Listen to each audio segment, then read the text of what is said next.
Selamat pagi saudara sekalian terkasih dalam Kristus. Selamat datang di dalam kebaktian Reformed Evangelical Church of Indonesia di Sydney.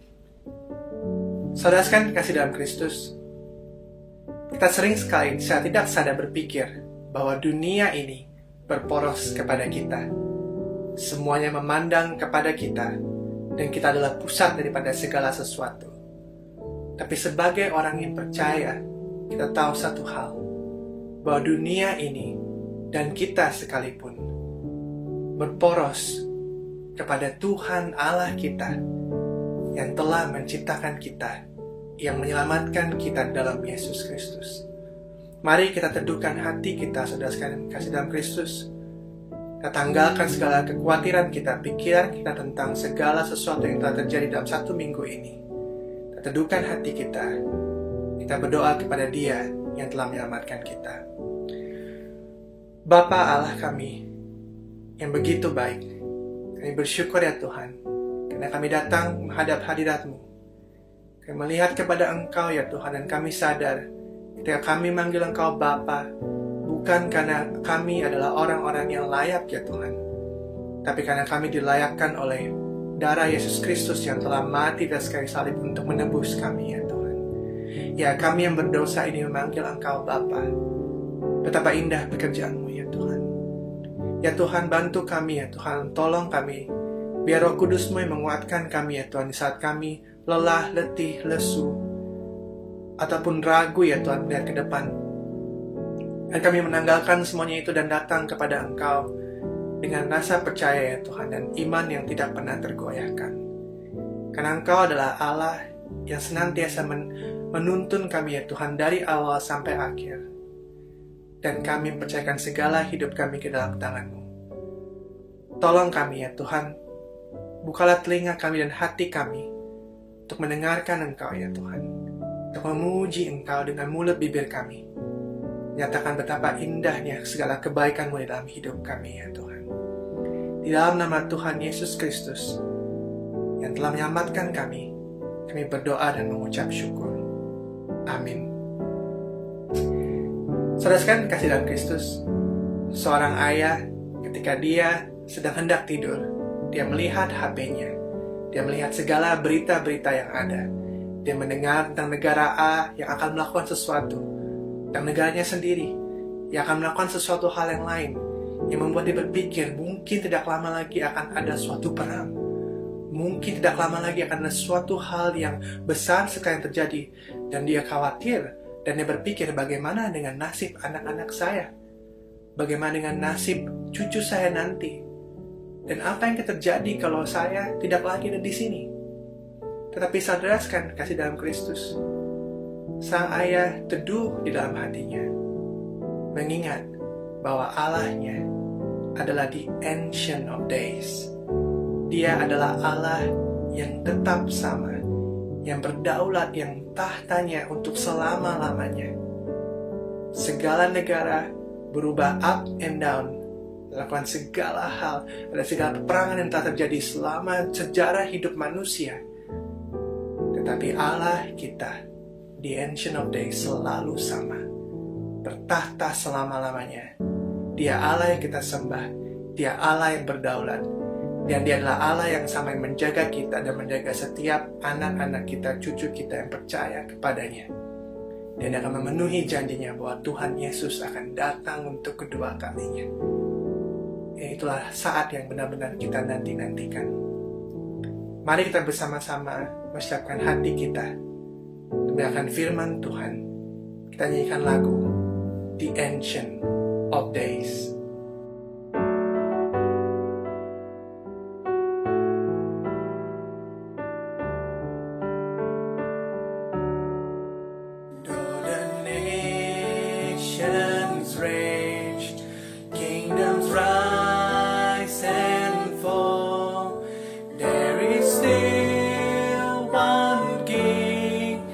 Reigning over all, so I will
watch and wait for the Savior King, and my joy complete, standing face to face in the presence of the Ancient of Days. None above Him, none before Him, all of time in His hands. For His throne it shall remain and ever stand. All the power, all the glory, I will trust in His name. For my God is the Ancient of Days. For my God is the Ancient of Days. Selamat pagi jemaat Reci yang saya kasihi. Mari kita sama-sama tunduk kepala, kita berdoa terlebih dahulu sebelum kita mendengarkan firman Tuhan. Bapa kami dalam surga, kami datang kepadamu pada pagi hari ini. Kami ingin memuji dan membesarkan namamu, sebab kasih setia dan penyertaan Tuhan itu nyata dalam hidup kami.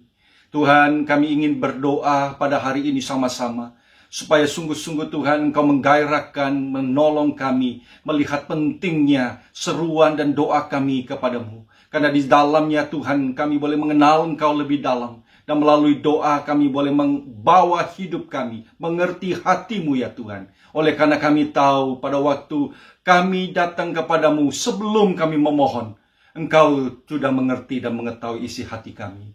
Namun Tuhan, kami bersyukur kami boleh datang berdoa bersama-sama pada hari ini. Dengarkan doa kami ingin membaca firman-Mu, dan terima kasih Tuhanku Yesus Kristus, Kau boleh mengajar kami bagaimana berdoa dengan sungguh, dengan benar kepada Bapa di sorga.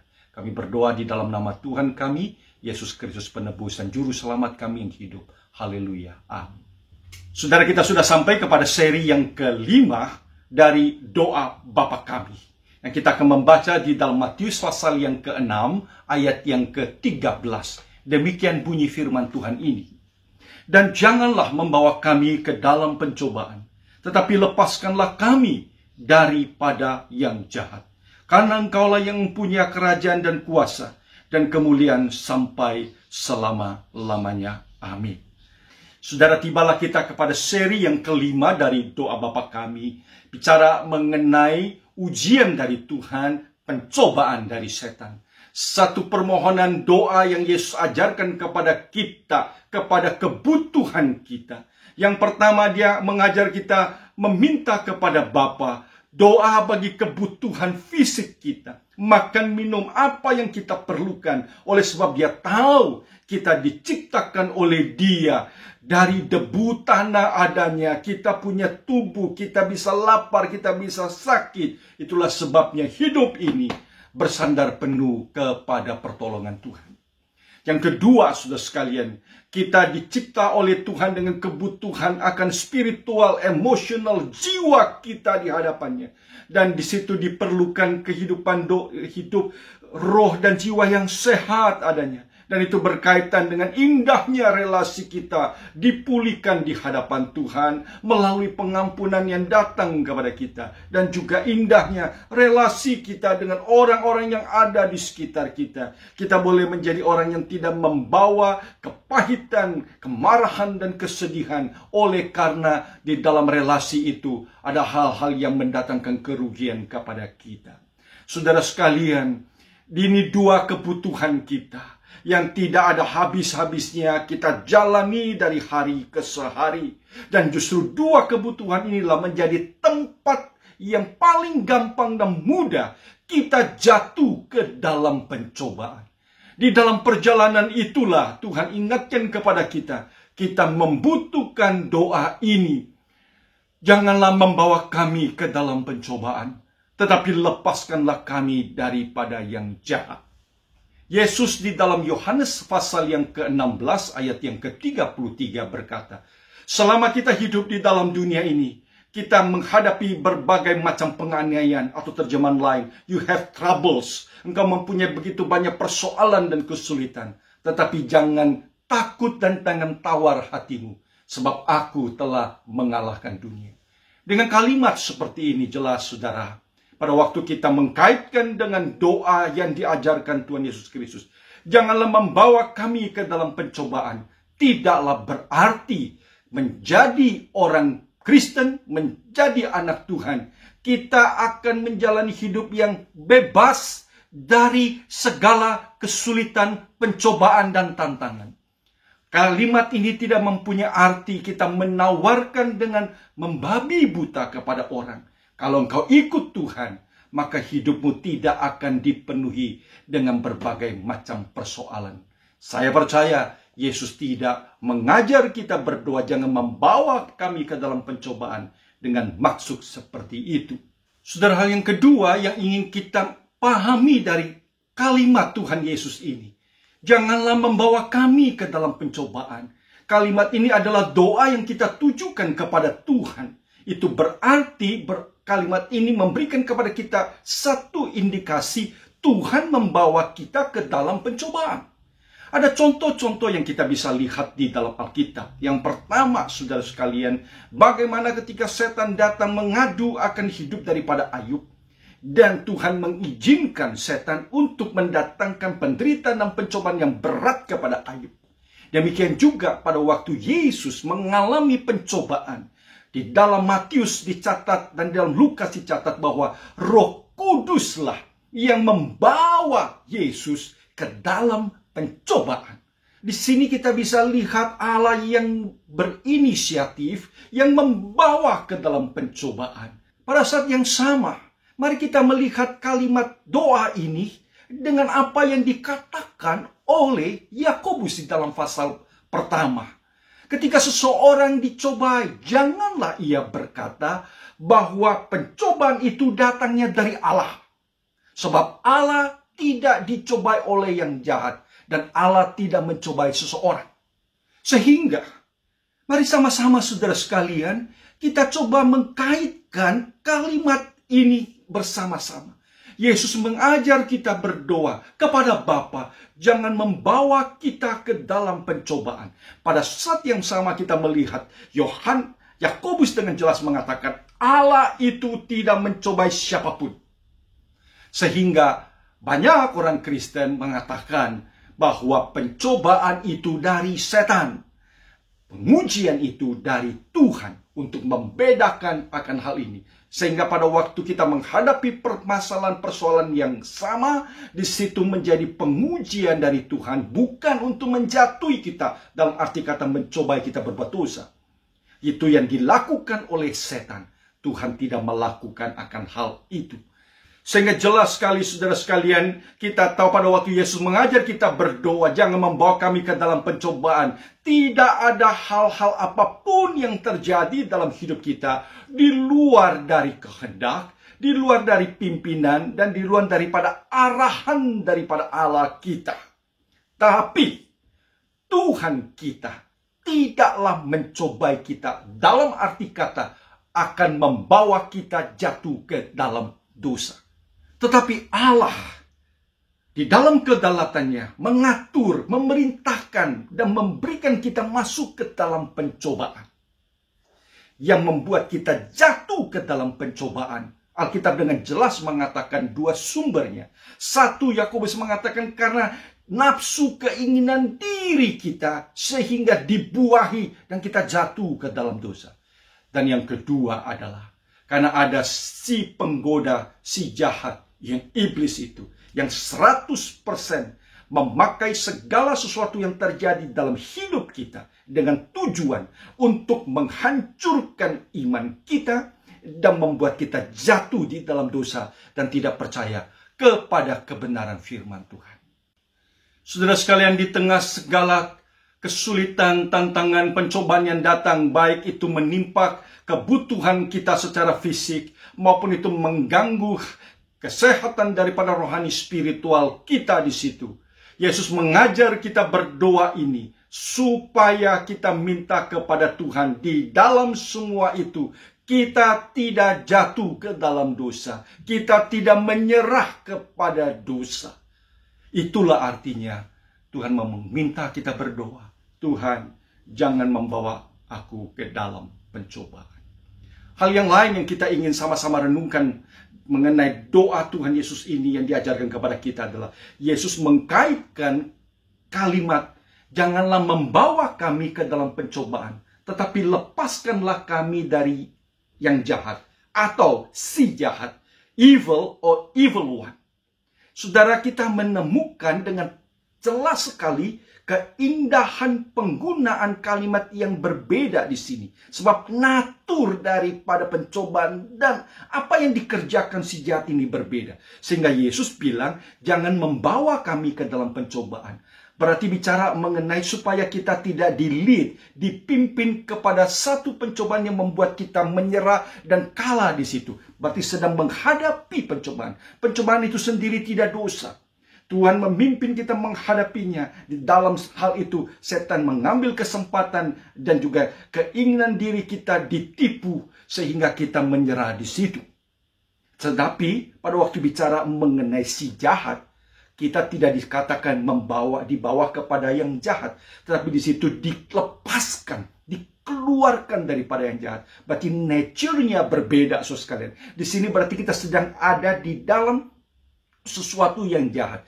Tidak ada cara lain selain kita di-rescue, dikeluarkan, karena si jahat itu, evil itu 100% betul-betul begitu jahat dan menghancurkan hidup kita. Maka Yesus mengkaitkan, janganlah membawa kami ke dalam pencobaan, tapi lepaskanlah kami daripada yang jahat. Di situ ada serangan daripada iblis. Tuhan mengajar kita berdoa supaya kita itu dilindungi, dibawa keluar. Maka pada waktu saudara mendoakan doa ini, di sinilah kita masuk kepada satu dimensi yang dalam. Kita boleh mengerti apa arti doa yang diajarkan Tuhan kepada kita. Saudara sekalian, saya merindukan pada waktu kita selesai membahas doa Bapa Kami ini, kehidupan doa kita menjadi lebih indah, lebih disiplin, lebih mengerti bahwa kita berdoa bukan sekedar karena saya mau, saya suka, atau ada waktu, ada kebutuhan saya membawa di dalam doa. Oh, saudara sekalian, doa itu bukan sekedar sesuatu basa-basi saja dan hanya bicara mengenai keperluan kita. Pada waktu Yesus mengajar kita berdoa-doa Bapa Kami, di sini saudara menemukan doa itu adalah satu praising kita, pujian kita. Kita boleh mengenal Bapa kita, mengadakan satu hubungan yang intim dengan Dia. Doa itu juga satu penyembahan, worship kita, karena Dia Raja kita. Dia punya kerajaan yang luar biasa itu. Doa juga menjadi satu kerinduan kita mengenal hati Allah, misi Allah, supaya kehendaknya jadi di atas muka bumi ini. Doa juga sekaligus menjadi satu permohonan kita, syafaat kita kepadanya. Oleh karena Dialah sumber segala sesuatu yang kita butuhkan di dalam dunia ini. Dan pada waktu sampai kepada bagian yang terakhir ini, janganlah membawa kami ke dalam pencobaan. Lepaskanlah kami dari yang jahat, dari si jahat. Tidakkah kita menyadari Yesus sedang mengajar kita berdoa? Sekali ini Dia menuntun kita kepada ada satu musuh yang menjadi penghambat di dalam hidup kita. Itulah si jahat dan setan. Maka doa menjadi satu peperangan rohani. It is a spiritual war di dalam hidup kita. Sehingga pada waktu kita mengerti doa sebagai satu peperangan rohani, adakah dalam hidup kita boleh melihat doa hanya menjadi satu opsi belaka? Adakah dalam hidup kita tidak lagi memandang doa itu menjadi sesuatu yang begitu penting adanya, sebab dia menjadi perisai yang melindungi kita? Dia menjadi benteng yang kokoh, yang setiap saat pada waktu kita berdoa kepada Tuhan, kita sedang berada di dalam sebuah peperangan rohani adanya. Saudara sekalian, untuk merenungkan lebih dalam akan keseriusan dari doa yang diajarkan Tuhan Yesus ini kepada engkau dan saya. Janganlah membawa kami ke dalam pencobaan, tapi lepaskanlah kami dari si jahat. Mari kita bersama-sama mengkaitkan kalimat doa Tuhan Yesus ini dengan apa yang dikatakan oleh Rasul Paulus di dalam Efesus pasal yang ke-6. Mari kita baca sama-sama saudara sekalian, Efesus 6 ayat 10 sampai dengan yang ke-13. Akhirnya hendaklah kamu kuat di dalam Tuhan, di dalam kekuatan kuasa. Kenakanlah seluruh perlengkapan senjata Allah, supaya kamu dapat bertahan melawan tipu muslihat iblis. Karena perjuangan kita bukanlah melawan darah dan daging, tetapi melawan pemerintah-pemerintah, melawan penguasa-penguasa, melawan penghulu-penghulu dunia yang gelap ini, melawan roh-roh jahat di udara. Sebab itu, ambillah seluruh perlengkapan senjata Allah, supaya kamu dapat mengadakan perlawanan pada hari yang jahat itu, dan tetap berdiri sesudah kamu menyelesaikan segala sesuatu. Lepaskanlah kami dari si jahat. Rescue us. Tolong kami keluar, dilepaskan. Dengan kalimat ini, saudara, dengan serius Yesus ingin memberitahukan kepada kita, musuh kita itu adalah begitu besar, musuh kita itu begitu kuat. Serangannya itu sistematis dan terorganisir luar biasa. Dari awal nenek moyang kita, Adam, sampai kita sekarang. Kita tahu sekalian, hanya Yesus Kristus yang dicobai oleh setan dengan serangan yang bertubi-tubi. Yesus tidak pernah jatuh di dalam dosa. Yesus berkemenangan. Tapi dari Adam sampai sekarang, setiap perdagangan yang dilakukan setan di dalam hidup orang, kita tahu kita selalu berada di dalam pihak yang menderita kerugian yang besar. Doa adalah sebuah peperangan rohani dalam hidup engkau dan saya. Berapa banyak waktu yang kita pakai untuk merenungkan firman Tuhan dan doa dalam hidup kita? Berapa waktu yang kita pakai sekalian di dalam kita berdoa? Di dalam hidup kita, apakah kita hanya menghabiskan waktu 1 menit, 2 menit di dalam doa? Itu sebab tidak heran saudara yang saya kasihi, Paulus ingatkan peperangan rohani itu bukan melawan darah dan daging. Kita tidak hanya bicara soal persoalan dan problematik hidup kita secara konkret di luar. Tapi di balik daripada itu dia bicara mengenai perjuangan dan peperangan kita di itu hari yang gelap menghadapi kuasa-kuasa si jahat itu. Itu sebab mari kita memakai segala senjata Allah. Tidak mungkin kita bisa menang di dalam peperangan ini kalau kita tidak berdiri teguh di dalam kekuatan dan kuasa dari Yesus Kristus. Itu yang Paulus katakan. Kita bertahan karena kita menggunakan semua senjata rohani yang ada di dalam kekuatan dan kuasa kemenangan dari Tuhan kita Yesus Kristus. Pagi hari ini saudara sekalian, saya ingin mengajak saudara melihat, janganlah membawa kami ke dalam pencobaan. Kita tahu, Yakobus ingatkan, karena kelemahan dosa kedagingan kita mudah bisa ditipu, dan kita entertain, memanjakan akan kebutuhan nafsu kita itu. Akhirnya kita jatuh ke dalam pencobaan. Dan mari kita juga melihat, Yesus mengkaitkan dengan pekerjaan daripada si jahat itu yang 100% ingin menghancurkan dan merusak relasi kita bersama dengan Tuhan. Ada 2 ekstrim yang mungkin tanpa sadar terjadi dalam hidup banyak orang Kristen. Ekstrim yang pertama adalah orang Kristen menyepelekan akan the influence, kuasa-kuasa daripada si jahat itu dalam kehidupan mereka. Mungkin pada waktu kita bicara mengenai gangguan atau tindakan yang dilakukan si jahat atau iblis dalam hidup kita, itu hanya bicara mengenai kerasukan, yaitu orang yang dilepaskan dari orang yang tidak percaya yang dilepaskan dari belenggu si setan. Sehingga pada waktu kita sudah menjadi orang Kristen, kemudian kita lupa bahwa kita itu senantiasa juga akan terus mengalami serangan-serangan dari si jahat. Yang kedua, ekstrem sebaliknya adalah orang Kristen yang terlalu membesar-besarkan akan influence dan pengaruh daripada setan. Sehingga apa-apa saja yang kita persalahkan adalah oleh karena si jahat itu, iblis itu yang sedang bekerja dalam hidup kita.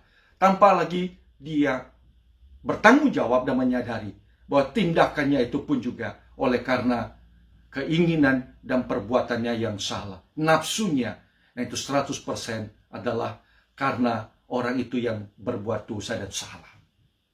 Saudara, pada waktu Yesus mengajar kita berdoa, janganlah membawa kami ke dalam pencobaan, lepaskanlah kami daripada yang jahat. Ini adalah sebuah doa yang serius, karena Tuhan Yesus ingatkan kepada kita, ada kaitan yang erat sekali antara pencobaan yang memang bisa terjadi dalam hidup kita, karena didorong oleh nafsu dan keinginan kita.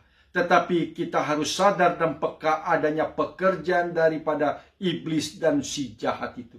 Dia tidak datang dengan mengejutkan dan mengagetkan kita dengan satu rupa penampakan sehingga kita baru sadar akan kehadiran dia.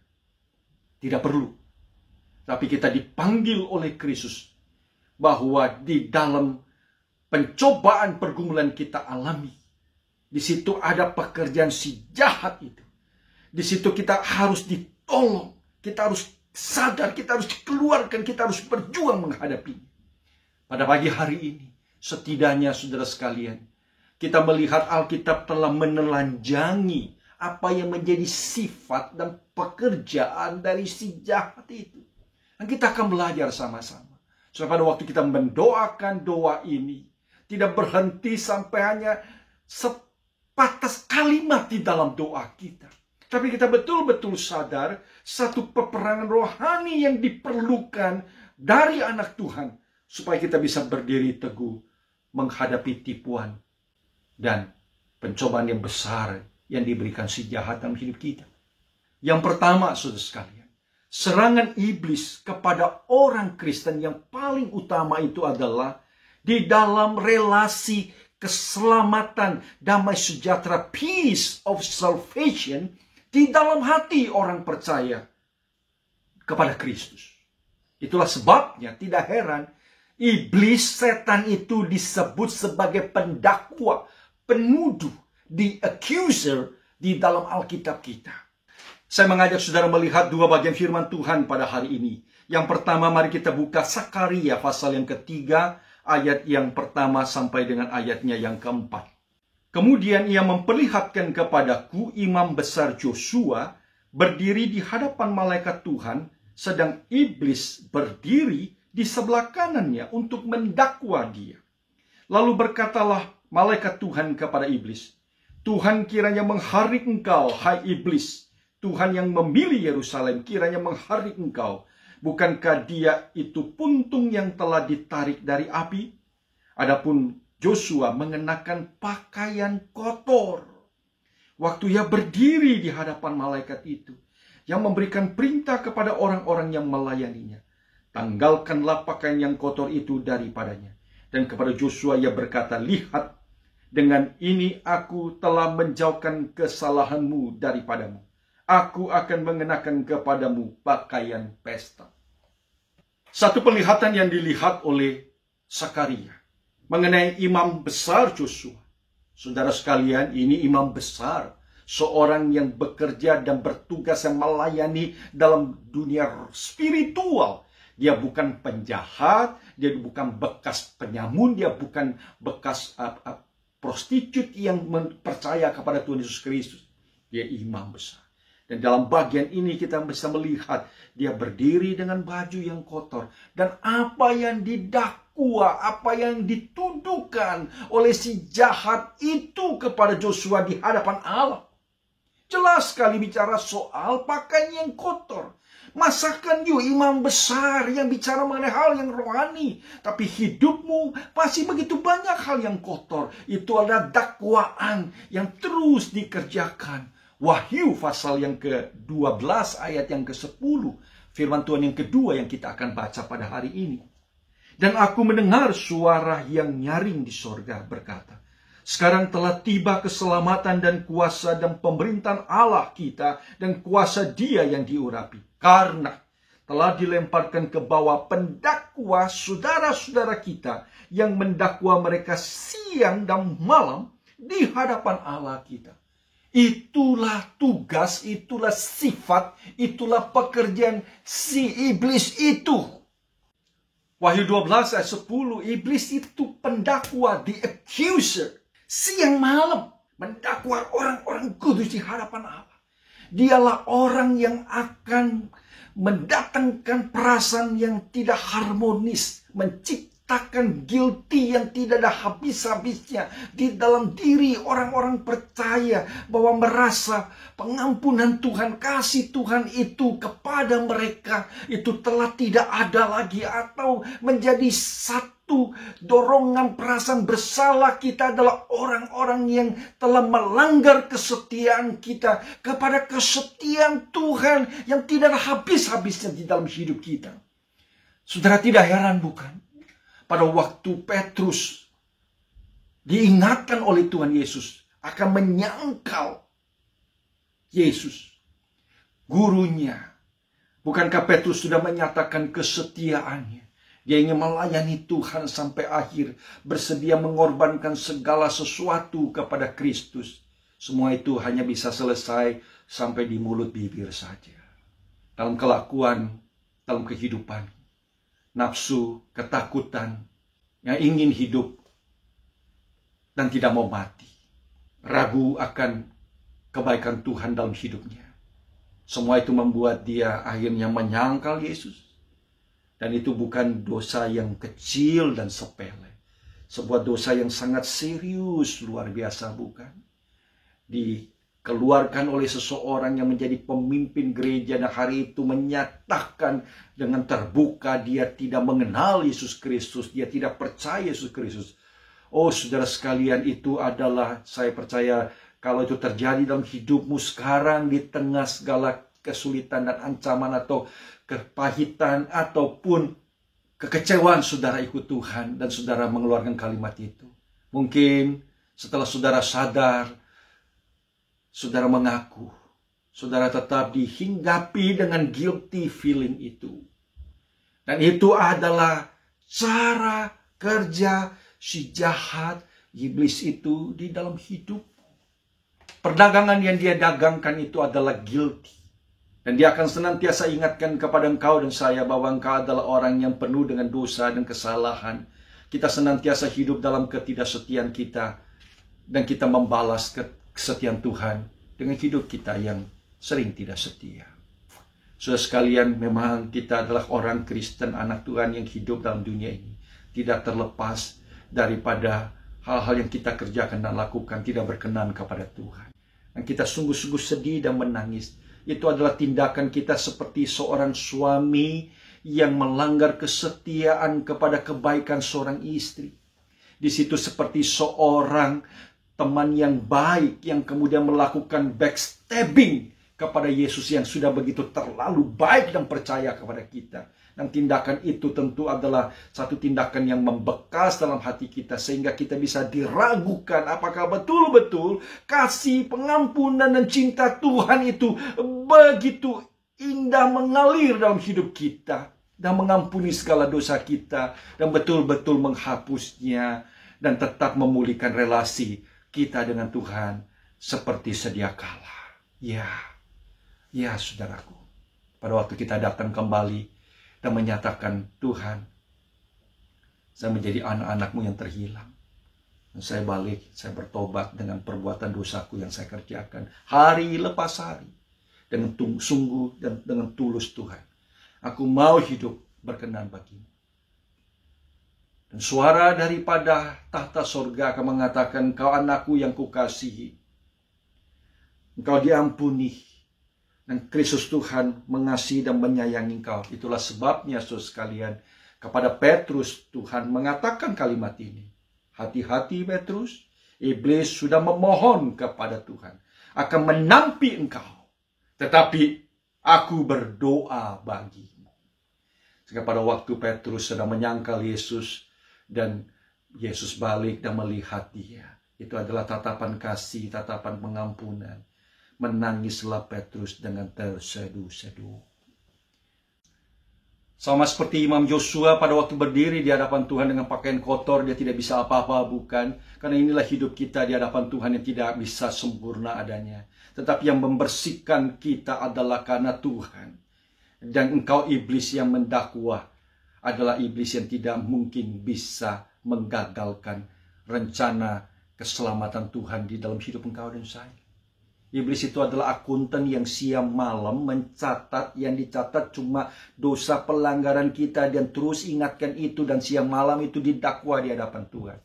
Sudah sekali, inilah pekerjaan dia, dan kita harus dilepaskan daripadanya dengan senantiasa diingatkan. Tidak ada yang bisa memisahkan kita di dalam kasih kita kepada Tuhan dan kasih Tuhan kepada kita. Iblis akan senantiasa menghancurkan harmonisnya relasi kita dengan Kristus. Saudara, kalau hari ini engkau justru menjadi tawar berdoa, tawar untuk membaca firman Tuhan, merasa memiliki hubungan yang jauh dengan Tuhan, karena engkau merasa bahwa engkau tidak pernah bisa dengan setia, konsisten kepadanya. Hari ini, ingat baik-baik, kasih Tuhan itu tidak berubah. Tangannya terbuka mencintai mengasihimu. Pulang dan kembali kepadanya. Dan biarlah setiap hari kita boleh menjadi orang yang tulus, menyatakan pengakuan kita. Hidup kita dipulihkan dan dilembutkan oleh Tuhan lagi. Senantiasa bermeditasi akan kebaikan dan kasih Tuhan yang tidak pernah berubah di dalam hidupmu. Yang kedua, saudara, ada dua wilayah dalam hidup kita yang paling mudah, dan iblis tahu itu adalah tempat yang paling gampang dia serang kepada kita. Yang pertama bicara mengenai kebutuhan kita. Yang kedua bicara mengenai dignitas spiritual jiwa kita, yaitu kesombongan kita, pride kita. Bukankah pada waktu Yesus dicobai itu bicara segala sesuatu mengenai kebutuhan, baik bicara mengenai keperluan makannya, juga mengenai kehormatan dia supaya dipuja-puji oleh semua orang, dan bicara mengenai kekuatan dan kuasanya dia bisa memiliki segala sesuatu. Iblis tahu itu, itulah sebabnya dia datang untuk merongrong kita di dalam kebutuhan itu. Dan pada waktu dia datang di hadapan Tuhan di dalam kitab Ayub, bukankah itu juga hal yang diangkat oleh dia? Tuhan, engkau disembah oleh Ayub. Ayub menjadi orang benar, orang yang setia, rajin beribadah kepadamu, oleh sebab engkau mencukupkan segala yang dia perlukan. Segala kebahagiaan ada padanya, kekayaan dan kekuatan dan kuasa ada padanya, rumah tangganya happy. Coba jikalau Tuhan memberhentikan segala sesuatu yang baik yang dia butuhkan itu, apa betul dia tetap menjadi seorang yang setia, taat, dan mengasihi Tuhannya? Maka pada waktu kita bicara mengenai kebutuhan kita, kita terbatas, tapi kita mempunyai godaan untuk mau menggenggam, meraih sesuatu yang tidak terbatas. Itu persoalan soal puas diri, contentment dalam diri kita. Nah, Amsal mengingatkan kepada kita kebahayaan pada waktu kita kehilangan hati yang penuh dengan contentment itu. Amsal pasal 30, mari kita baca sama-sama ayat 8 dan 9. Jangan berikan kepadaku kemiskinan atau kekayaan. Biarkanlah aku menikmati makanan yang menjadi bagianku. Supaya kalau aku kenyang, aku tidak menyangkalmu dan berkata, siapa Tuhan itu? Atau kalau aku miskin, aku mencuri dan mencemarkan nama Allahku. Amsal mengetahui bahaya yang luar biasa di dalam godaan kepada contentment berkaitan dengan kebutuhan kita. Sehingga dia katakan, beri aku sesurut dengan porsiku. Jangan biarkan ketika aku mau menjadi orang yang kaya dan mencapai dan mendapatkannya, aku justru jatuh kepada menyembah diri dan menganggap Tuhan itu siapa dalam hidupku. Atau kalau aku akhirnya merasa tidak punya segala sesuatu, hidup dalam kesusahan dan kemiskinan, akhirnya menjadi bitter dan kecewa, dan juga akhirnya mencuri dan mempermalukan nama Tuhan. Saudara sekalian, apakah dengan diberikan miskin, kita masih setia kepada Tuhan? Apakah dengan diberikan penyakit, kita masih beribadah kepada Tuhan? Apakah dengan diberikan sengsara, ditinggal tersendiri, kita masih pegang satu-satunya tangan yang harus kita pegang, yaitu tangan Tuhan di dalam hidup kita? Maka tidak heran pada waktu Alkitab menyebut sifat setan yang kedua ini, dia accuser dan dia juga the liar, pembohong itu. Bapa pembohong dari semulanya. Yakobus ingatkan kepada penerima surat di dalam Yakobus pasal 1, kalau kita membaca flow-nya, dia mulai dengan satu pembukaan yang sangat mengejutkan sebenarnya. Karena di ayat yang ketiga dia langsung mengatakan, consider it a pure joy. Kalau kita membaca di dalam terjemahan Inggris, terimalah itu sebagai satu sukacita yang murni ketika engkau menghadapi berbagai penderitaan dan kesusahan dan kesulitan.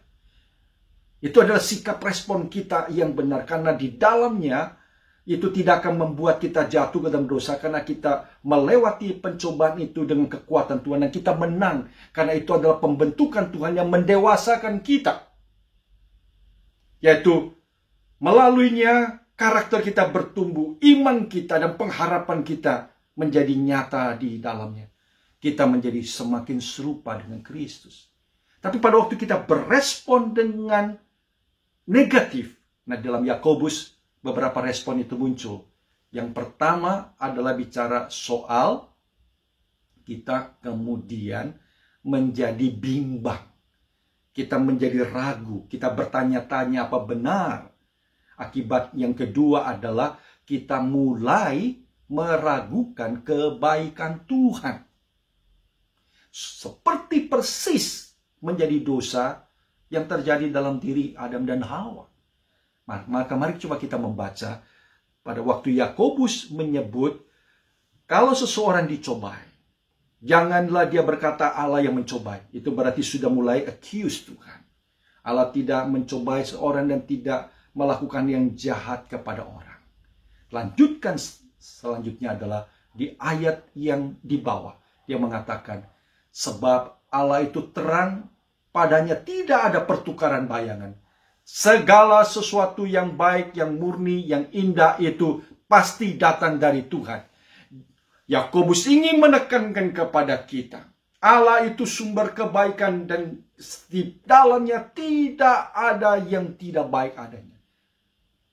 Yang membuat kita berpikir Allah itu menyembunyikan sesuatu yang baik dari kita. Itu yang dikatakan kepada Hawa. Itu adalah setan yang memutarbalikkan akan firman Tuhan. Itu sebab saudara sekalian, puji Tuhan, salah satu senjata yang kita harus pakai dikatakan oleh Rasul Paulus di dalam Efesus pasal yang ke-6 ayat 17, yaitu marilah kita menggunakan pedang roh, yaitu firman Allah. Satu-satunya senjata yang kita pakai untuk melawan dari tipuan, bohongan, twisted daripada setan kepada firman Tuhan adalah justru berpegang teguh kepada firman Allah. Saudara sekalian, pegang dan pakailah pedang roh, yaitu firman Allah dalam hidupmu. Renungkanlah firman-Nya dan percayalah kepada kebaikan dan pemeliharaan Allah dalam hidupmu. Sabar dan percayalah Tuhanmu itu in control, sehingga kita tidak menjadi orang yang gegabah mengambil langkah dan jalan kita sendiri. supaya kita boleh memenuhi apa yang menjadi kebutuhan kita. Kita rasa itu mendesak, harus segera sekarang didapatkan. Dan kita tidak peduli lagi dengan cara bagaimana. Karena kita tidak sabar dan percaya kepada firman-Nya. Demikianlah si pembohong itu berkata kepada kehidupan Ayub, jikalau kebutuhannya kita berhentikan, kita rusak, apakah dia masih percaya kepada Tuhan? Demikian juga Amsal ingatkan engkau dan saya akan hidup kita yang contentment, yang puas, yang Tuhan beri dan kita syukuri. Yang ketiga, saudara sekalian, bicara mengenai persoalan kebutuhan kita secara emosi dan secara spiritual. Kenapa Yesus mengingatkan kepada kita di dalam kebutuhan doa kita ini? Setelah kita minta makan minum, kita juga datang kepadanya mendapatkan pengampunan Tuhan. Dan itu berkaitan dengan kita tidak menyimpan, kita tidak menggenggam, dan mau membalas dendam akan kesalahan yang terjadi dari orang kepada kita. Kita harus mempunyai hati yang berlimpah dengan pengampunan. Yang ketiga, saudara sekalian, setan. Dari mana akar katanya? Banyak penafsir melihat akar kata setan itu dari bahasa Aramaik. Dan pada waktu ditelusuri, besar kemungkinan berarti adalah seseorang yang bersembunyi untuk menyerang tiba-tiba. Ambush. Itulah arti kata daripada setan.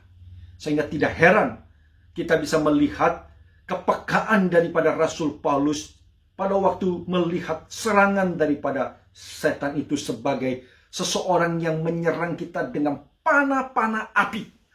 Lawanlah itu dengan perisai iman terhadap panah api yang datang secara mendadak itu.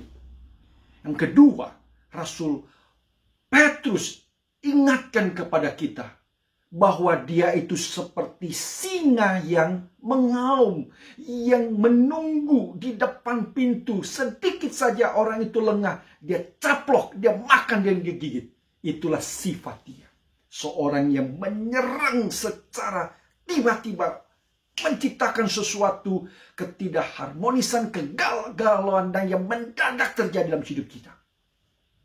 Dan itu biasanya berkaitan dengan reaksi emosional spiritual kita. Dan tentu itu berkaitan dengan kebencian, dendam, dan amarah di dalam hidup kita. Saudara sekalian, ada dua bagian dari surat Paulus yang mengkaitkan dengan sangat jelas sekali antara amarah dan hati yang tidak mengampuni. Dan jangan itu sampai menjadi kesempatan yang dipakai oleh iblis untuk mengambil untung di tengah-tengah kita. Karena jikalau diperpanjang, dia akan mendatangkan kerusakan yang sungguh menakutkan. Mari kita buka sama-sama, saudara. Di dalam Efesus pasal yang keempat, ayat 26 dan 27. Apabila kamu menjadi marah, janganlah kamu berbuat dosa. Janganlah matahari terbenam sebelum padam amarahmu. Dan janganlah beri kesempatan kepada iblis. Marah itu mungkin sekedar satu reaksi emosional. Kita akan berpikir ya itu jelas orang itu lagi sedang mengalami sesuatu yang tidak stabil dalam emosinya. Saudara, pada waktu Paulus bicara mengenai kemarahan yang terjadi, jangan sampai matahari terbenam mempunyai arti jikalau itu disimpan, lalu kemudian kita entertain amarah, kebencian kita, emosi yang meledak-ledak itu. Dan kita simpan berlarut-larut. Dia bisa keluar menjadi sesuatu yang lebih jahat dan lebih buruk dan merusak hidup kita dan orang lain. Dan dalam hal itu, di situ bukan lagi menjadi reaksi emosi kita, tapi sudah menjadi satu opportunity dan kesempatan. Dan itulah cara setan ambush kita. Paulus sadar itu. Yang kedua, saudara sekalian, mari kita buka 2 Korintus pasal kedua ayat 11. Saudara, saya akan baca dari ayat 10.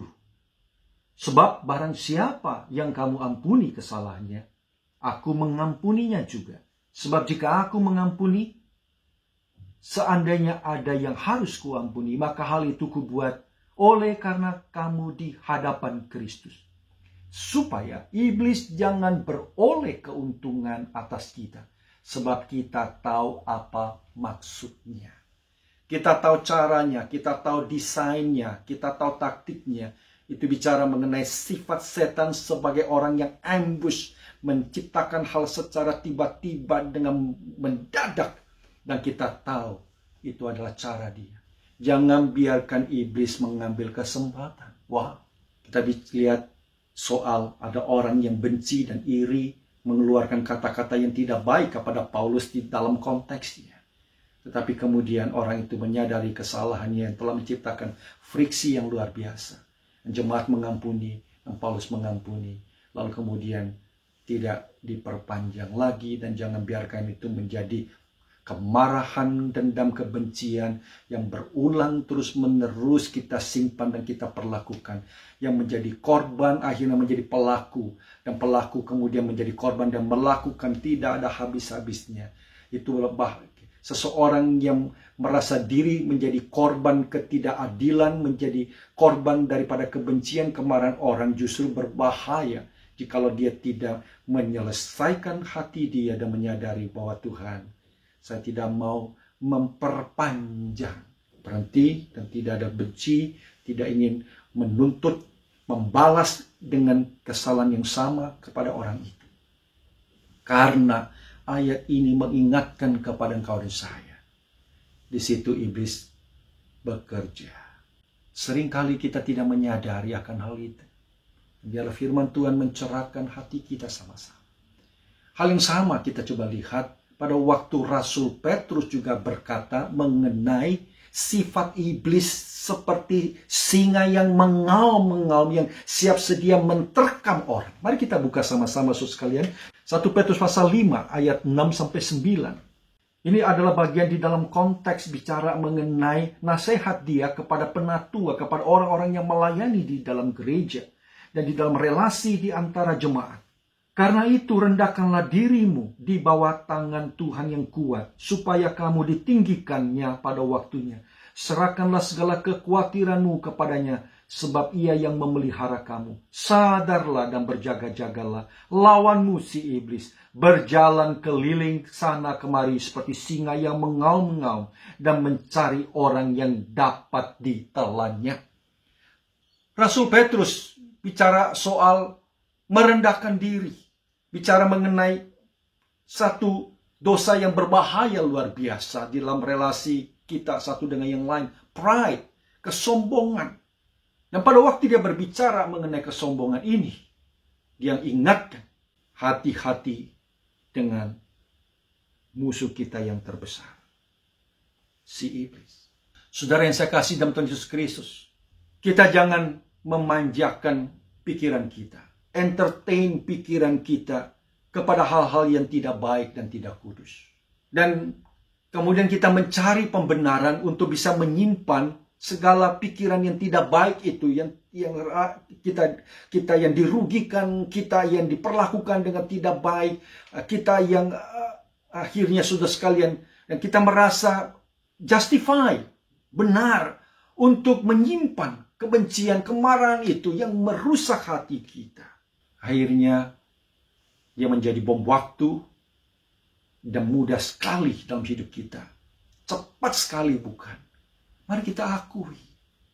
Pada waktu kita berelasi di tengah keluarga kita, kepada istri, kepada anak kita, kepada suami kita, kepada kolega kita, betapa mudah sekali hati kita meledak dengan amarah. Oleh karena kita tidak pernah menyelesaikan segala sesuatu itu dengan kasih dan pengampunan. Kita simpan sampai matahari terbenam. Bukan sehari, berpuluh-puluh tahun lamanya. Dan kita tidak pernah menyadari, kita berpikir itu adalah emosi kita, hati kita. Biarlah hari ini Firman Tuhan itu mengingatkan kepada kita, jangan beri kesempatan setan yang ambush kita. Dan dia melakukan kerusakan di dalam hati kita, kesehatan spiritual kita. Oleh karena kita memberi dia kesempatan di dalam kemarahan dan hati kita yang tidak mengampuni.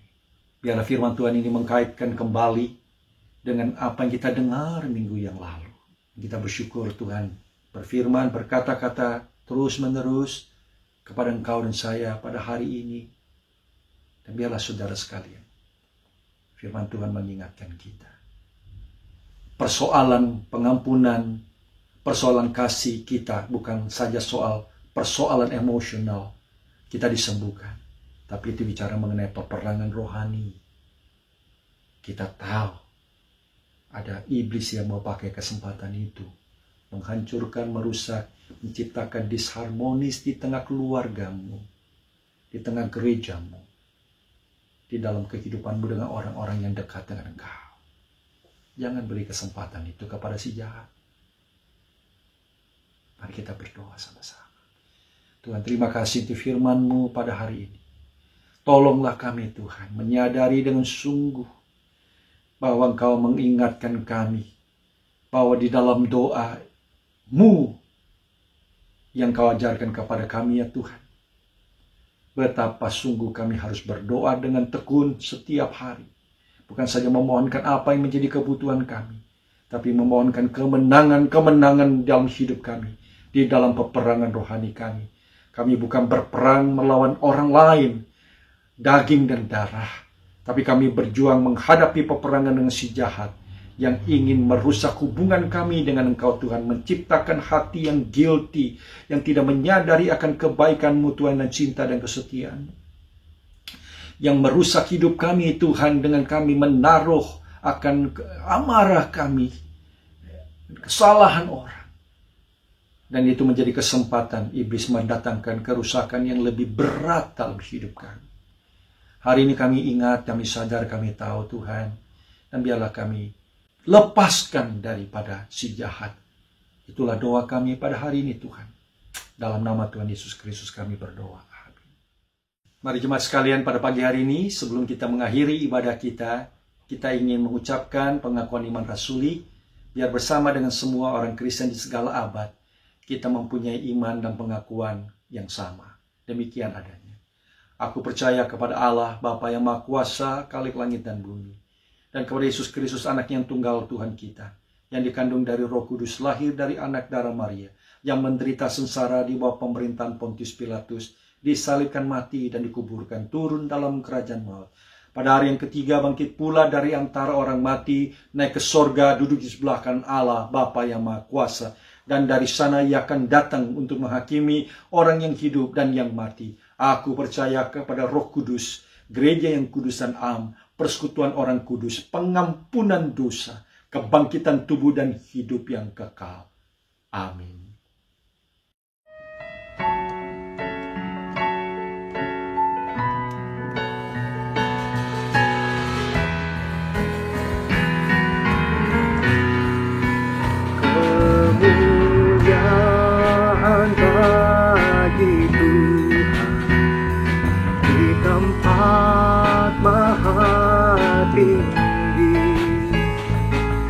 Raja diagungkan dan dipuji.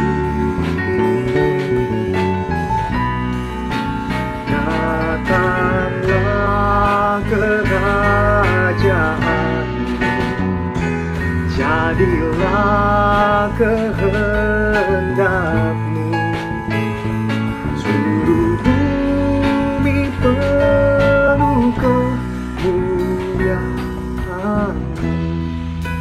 Kita akan akhiri ibadah kita pada pagi hari ini. Mari jemaat sekalian, kita akan terima berkat dari Tuhan.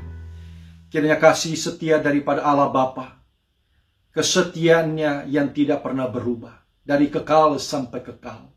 Biarlah engkau percaya bahwa segala yang baik, yang terang dan suci dan mulia itu turun daripada Bapamu yang di sorga.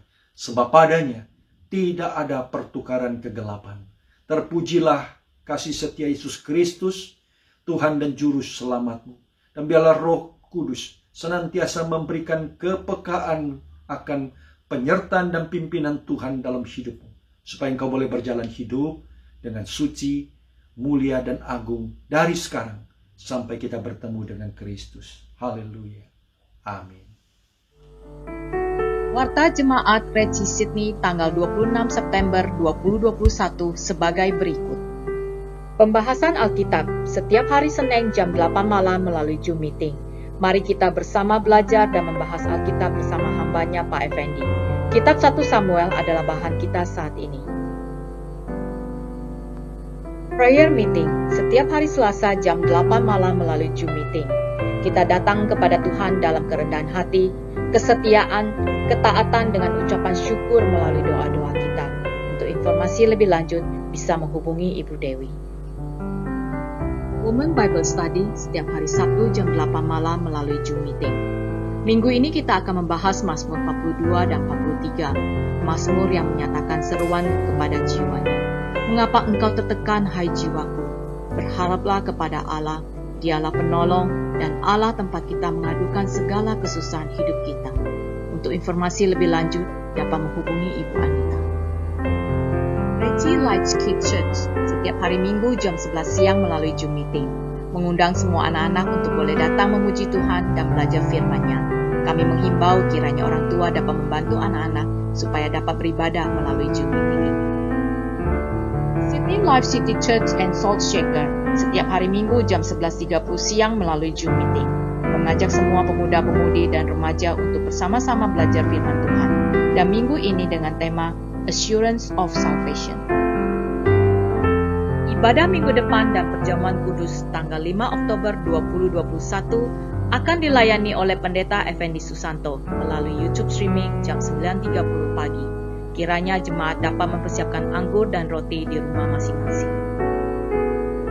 Bagi jemaat yang ingin memberikan persembahan, ucapan syukur, perpuluhan, dan persembahan misi dapat disalurkan melalui rekening yang tertera.